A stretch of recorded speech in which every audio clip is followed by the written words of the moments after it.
Esta é a história do dia da Rádio Observador. Kamala Harris não descola de Trump. Será que vai conseguir?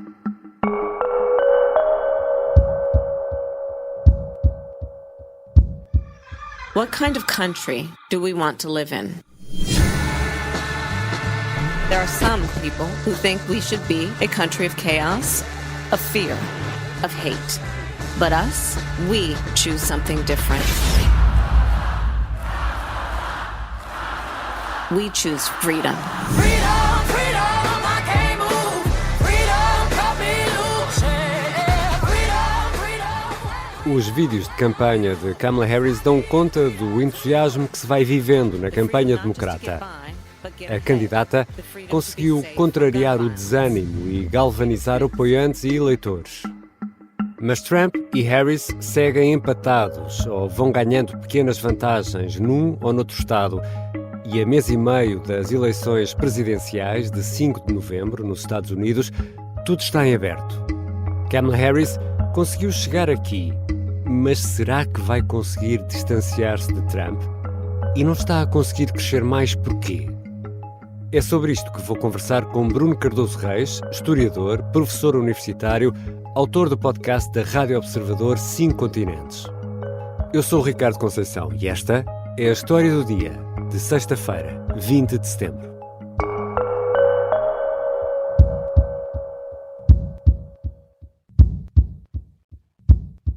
Bem-vindo, Bruno Cardoso Reis. Muito obrigado. Bruno, vamos falar de sondagens e tendências, mas aqui na História do Dia nós gostamos de explicar tudo bem explicadinho logo desde o início e importa perceber ou explicar porque que podem ser enganadoras as percentagens nacionais das sondagens no que toca a intenções de voto. Bem, o problema aí, Ricardo, é que realmente as eleições presidenciais nos Estados Unidos são uma espécie de falsas eleições nacionais. Havia uma grande controvérsia na Convenção Constitucional, portanto, no fundo, na Assembleia Constituinte, que vai criar os Estados Unidos em 1787, em setembro de 1787, e uma das grandes questões é que havia Estados que queriam eleger diretamente, uma minoria, diga-se, queriam eleger diretamente o Presidente num voto nacional, havia outros Estados que não queriam, não só não queriam que houvesse, preferiam um voto de Estado a Estado, mas também não queriam eleger, no fundo, que fosse o povo diretamente a eleger o Presidente. Hoje nós achamos isso natural, mas na altura não havia basicamente exemplos disso. As poucas repúblicas que existiam não tinham só um presidente, esse presidente não era diretamente eleito. É, por exemplo, o modelo que ainda hoje existe ou sobrevive ainda na Suíça, que é uma presidência coletiva de 5, que vai rodando, há um que assume, digamos, a presidência da presidência ano a ano, mas são eleitos pelo Parlamento. E, portanto, o que isto significa é que o mecanismo que foi encontrado é o do colégio eleitoral, ou seja, basicamente o que conta é o resultado, Estado a Estado, e sobretudo um outro fator que é o peso desses Estados, que tem sobretudo a ver com a população, nesse colégio eleitoral. E, portanto, não é muito importante, concretamente, para a Kamala Harris ter ainda mais apoio na Califórnia, onde ela já domina com mais de 20 pontos percentuais de vantagem o Donald Trump. Por muito que ganhe mais votos na Califórnia, isso não vai alterar o resultado final no colégio eleitoral. O que contam são os tais estados oscilantes que ora dão a vitória a um, ora ao outro. E já vamos falar mais em pormenor desses estados. É aí que reside também aquela explicação de que, por exemplo, Hillary Clinton teve mais votos em nível de percentagem nacional, mas quem ganhou as eleições foi Donald Trump. E falamos muito de sondagens. Exatamente, aconteceu 5 vezes, Ricardo, na história dos Estados Unidos, 2 já neste século, em 2000 e em 2016, e no caso de Hillary Clinton foi apenas, entre aspas, por 3 milhões de votos. Ela teve mais de 3 milhões de votos do que Donald Trump, mas Exato. Perdeu no colégio eleitoral. 3 milhões nos Estados Unidos não é muita coisa, e a história também nos dá outras lições, Bruno. Sim, realmente a história dá-nos lições no sentido de, no fundo, percebermos certos padrões. Desde logo que, desde meados do século XIX, que basicamente só ganham, não é basicamente, é mesmo, só ganham candidatos ou do Partido Republicano ou do Partido Democrático. Portanto, há uma enorme tendência estrutural, vamos dizer assim, para o bipartidarismo. Isso dá uma enorme vantagem a quem consegue ser nomeado por um destes dois partidos. Passa logo automaticamente a ter algumas hipóteses de ser eleito presidente. E outra coisa que a história também nos mostra é que há ciclos de domínio de um ou de outro partido e há ciclos de transição em que não é muito claro quem é que vai dominar. Por exemplo, no século XIX, até até os anos 30 do século XX dominou o Partido Republicano de Lincoln, só por 2 vezes é que houve um presidente democrata, depois houve um período de várias décadas de hegemonia do Partido Democrático.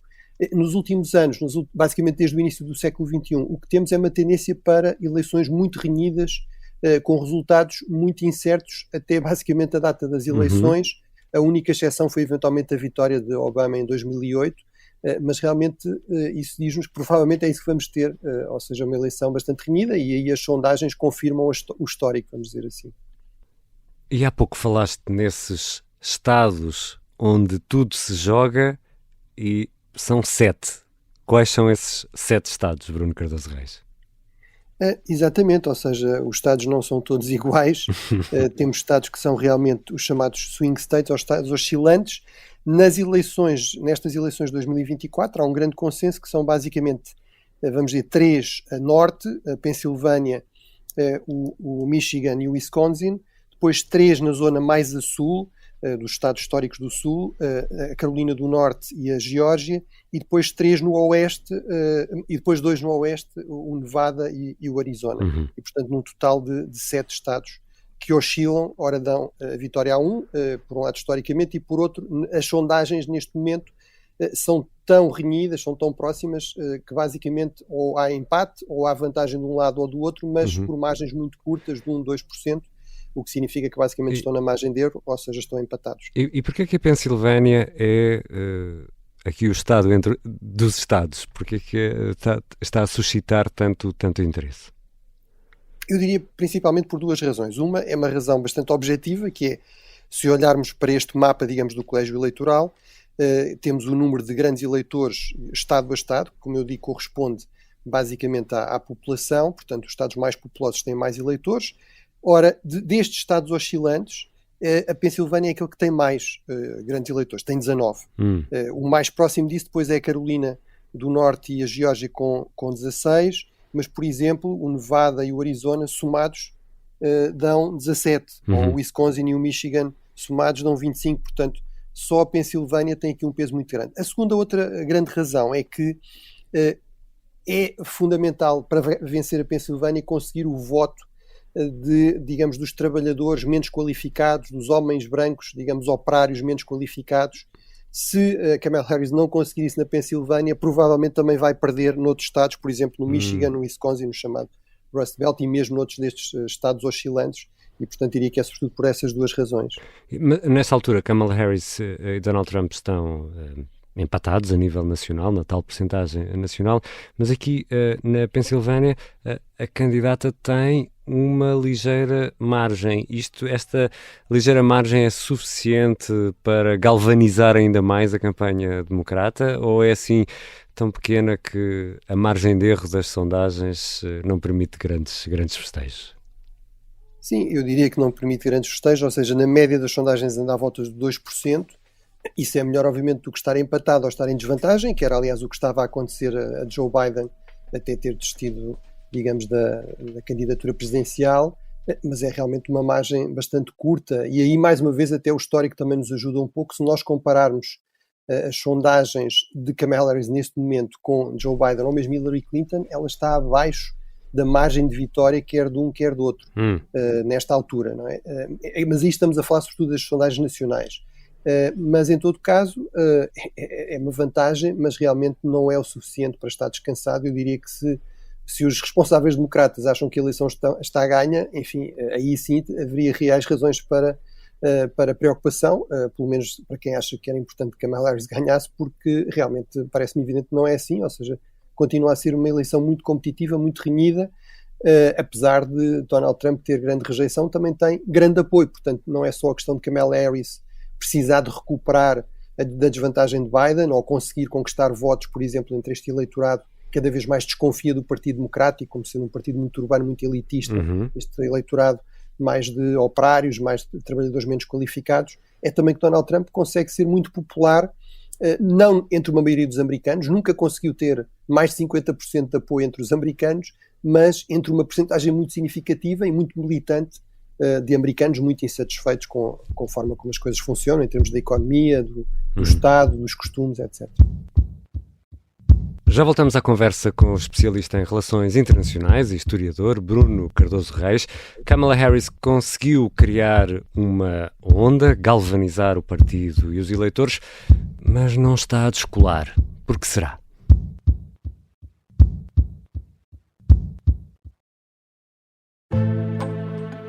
O sargento na cela 7.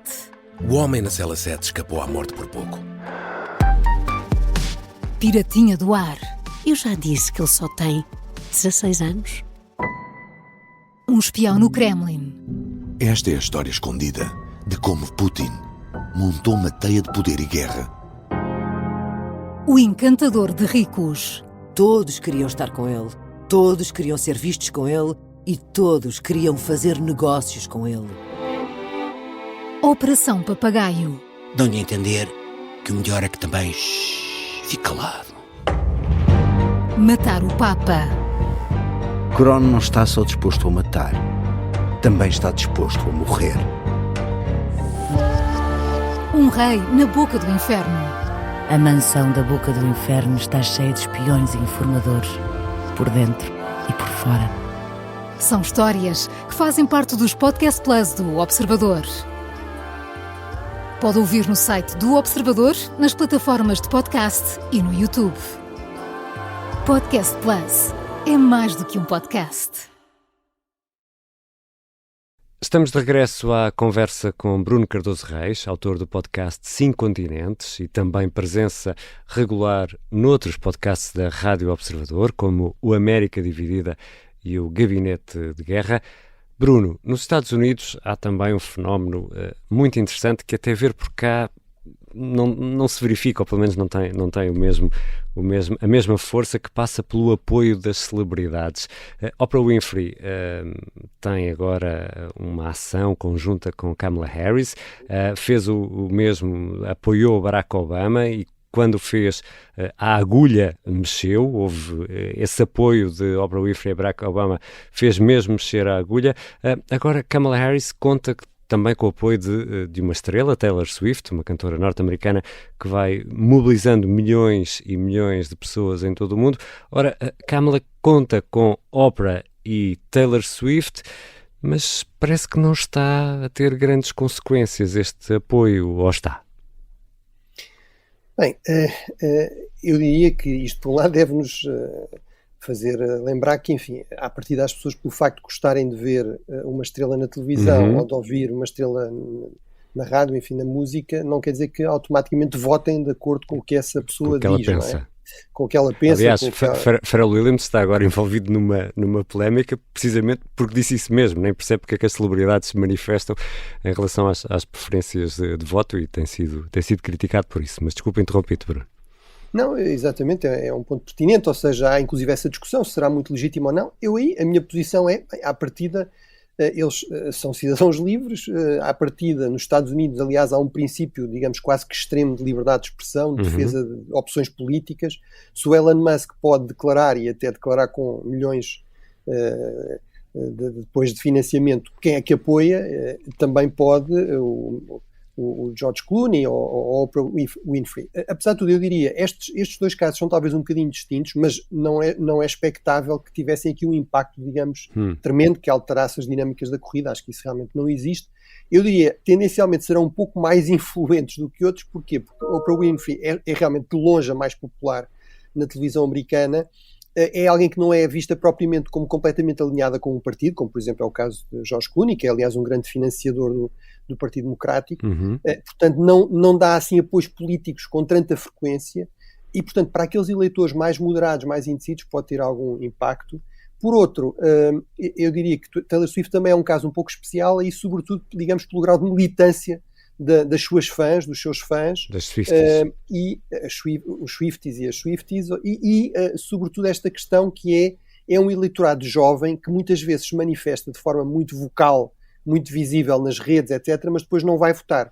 E, portanto, se ela conseguir, e ela tem estado, no fundo, a direcionar um bocadinho a sua intervenção nesse sentido, se conseguir direcionar essas pessoas para se registarem para votar, e aí parece já haver indicações de que isso está a acontecer. Algumas e aí a agulha mexeu quando ela... E, portanto, se esses jovens não só se registarem, mas depois forem mesmo votar, sobretudo naqueles estados oscilantes, como a Pensilvânia, de onde, aliás, ela é nativa, portanto é especialmente popular no seu estado natal, que é a Pensilvânia. Se aí as eleições às vezes decidem por 10 mil, 20 mil votos, isso pode realmente fazer alguma diferença. Agora, não me espanta que não seja realmente aqui um impacto visível nas sondagens ou que altere a dinâmica da corrida. Acho que isso seria ter expectativas exageradas em relação à influência destas estrelas. E ao contrário do que muitos previam, Kamala Harris conseguiu galvanizar o partido, gerar a tal onda, um partido que estava um pouco adormecido perante a candidatura de Joe Biden.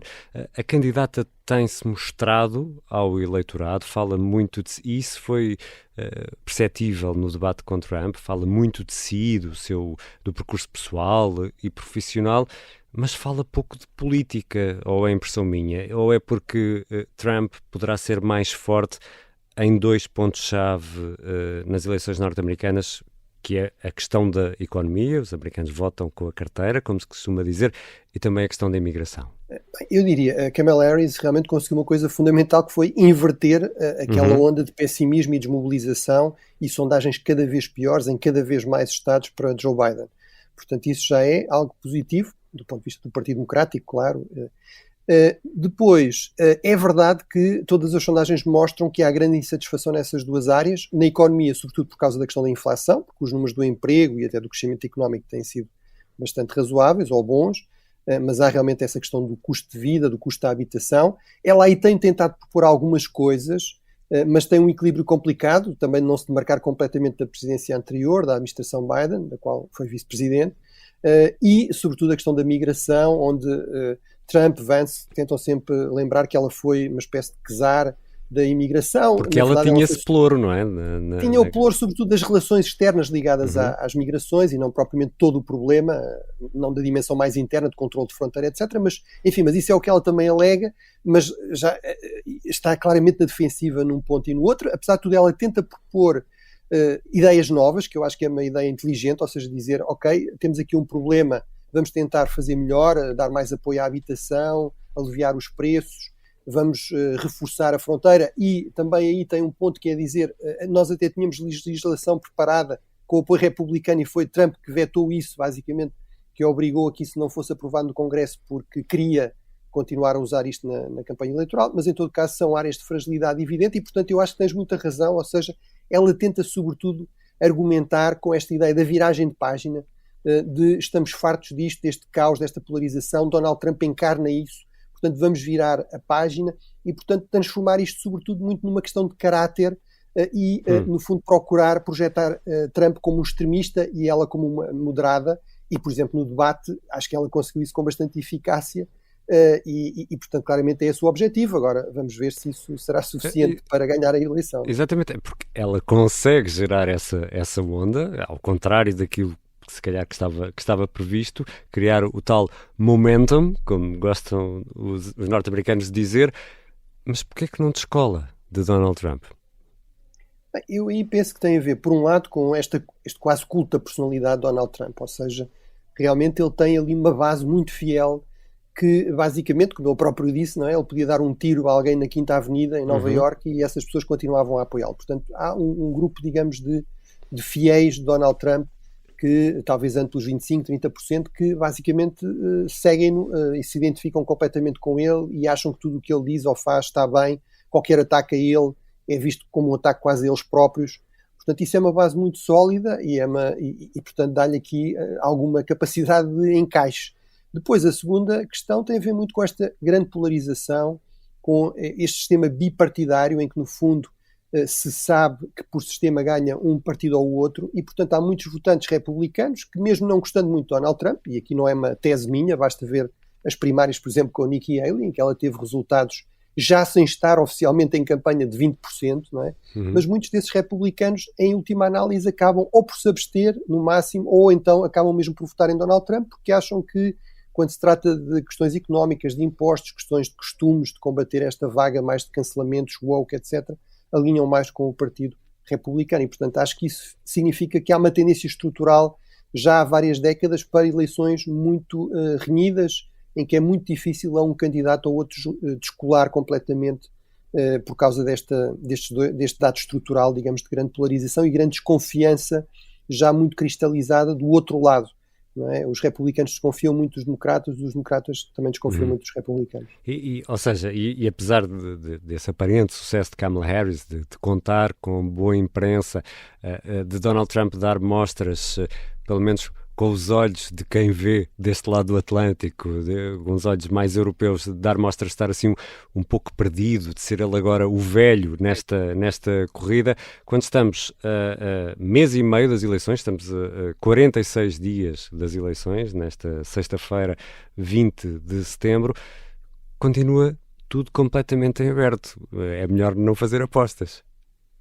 Sim, é verdade que há um dado curioso de ontem de um especialista em dados que previu, aliás, já o resultado da eleição de 2020, o Thomas Miller, da Northwestern University, que no fundo diz devemos olhar não tanto para as sondagens, aliás um pouco em linha também com o Nate Silver, que é um grande especialista também em sondagens, mas devemos olhar até mais para as apostas, para o mercado de apostas, que é muito grande e muito dinâmico nos Estados Unidos. E com base nisso ele diz que os sinais são que vai haver uma vitória clara de Kamala Harris. É possível que sim, há aliás especialistas lá está em sondagens que dizem que realmente é verdade que os mercados de apostas muitas vezes conseguem prever o vencedor, agora não conseguem prever muito bem a margem, aí a melhor indicação são das sondagens. Ora, o que eu continuo a ver nas sondagens é realmente uma corrida muito disputada, muito renhida, e apesar de as sondagens terem mostrado alguns problemas, a verdade é que não falharam completamente, não temos desvios de 20% ou 30% em relação às sondagens. Temos desvios que têm muitas vezes a ver precisamente com a margem de erro, com estas eleições muito renhidas. Portanto, a mim parece-me que todos os sinais vão no sentido de dizer, tendencialmente, uma certa vantagem para Kamala Harris. Ela tem uma dinâmica positiva e isso é importante numa campanha. Conseguiu isso, algo que Joe Biden tinha perdido. Mas realmente, acho que objetivamente, os dados que temos, a única coisa que nos permitem dizer é que realmente continuará a ser uma eleição muito renhida até novembro. E Bruno, a esta altura, alguns dos nossos ouvintes da História do Dia, e felizmente vamos tendo cada vez mais, podem perguntar-se, mas porquê tanta atenção a estas eleições norte-americanas? A Rádio Observador até já tem um podcast bidiário chamado América Dividida, em que olha para as eleições norte-americanas. Será que tudo isto muda assim tanto em questões que nos dizem respeito? Eu acho que é uma questão perfeitamente legítima. Eu acho que há aqui um elemento que é de uma certa fascinação pelo espetáculo político americano. Os americanos são espetaculares em tudo o que tem a ver com o espetáculo, não é por acaso tem Hollywood lá, fazem da política também muito um espetáculo, portanto acho que há esse elemento, digamos, de uma certa fascinação e portanto não tem a ver com dados objetivos. Acho que é um dado objetivo genérico, que é os Estados Unidos continuam a ser de longe a principal potência em todos os indicadores de poder, são praticamente um quarto da economia global, são de longe a maior potência militar, gastam sozinhos mais do que as 10 potências seguintes em defesa, portanto são uma potência em termos tecnológicos, basta pensar em todas as empresas tecnológicas altamente inovadoras que estão sediadas nos Estados Unidos, portanto são claramente um país com um enorme impacto na política global, quer estejam muito ativos, quer até optem por se retrair mais, por abandonar certas posições, criando certos vazios de poder, e em particular para a Europa, em terceiro lugar, e para Portugal, realmente são de longe o principal aliado, o aliado fundamental em termos de garantir a segurança, a paz e até a prosperidade na Europa desde a Segunda Guerra Mundial, e aí Donald Trump não é um candidato como os outros. Muitas vezes eu era crítico de se ter uma visão muito negativa na Europa de candidatos republicanos como o McCain ou Mitt Romney, que em termos de relações com a Europa eram até ótimos candidatos, que davam todas as garantias de uma boa relação, tão boa ou melhor do que com candidatos democratas, portanto por questões de preferência ideológica, mas eu acho que Donald Trump é realmente diferente, já mostrou isso no seu primeiro mandato e promete ser ainda mais radical no seu segundo mandato, em coisas como, por exemplo, a atitude em relação à Aliança Atlântica e à Rússia e à defesa da Ucrânia e de todo aquele flanco leste da Europa, ou em questões como, por exemplo, as relações comerciais. Donald Trump promete basicamente começar uma guerra comercial como um todo, aumentar de forma generalizada e indiscriminada as taxas alfandegárias, as tarifas, Ora, Portugal, eu recordo, o principal parceiro externo de Portugal fora da Europa são os Estados Unidos. As exportações para os Estados Unidos têm continuado a crescer nos últimos anos. Portanto, tudo isso fica muito diretamente em questão se, por exemplo, Trump optar por iniciar uma guerra comercial para lidar com esta irritação que ele tem de os europeus, por regra, em bens, não em serviços, mas em bens, terem um superávit, portanto, venderem mais para os Estados Unidos, exportarem mais do que importam. É também o caso de Portugal, mas, portanto, Trump tem, digamos, prometido uma medida que pode ser altamente negativa para a economia europeia e para a economia portuguesa. Obrigado, Bruno. Obrigado.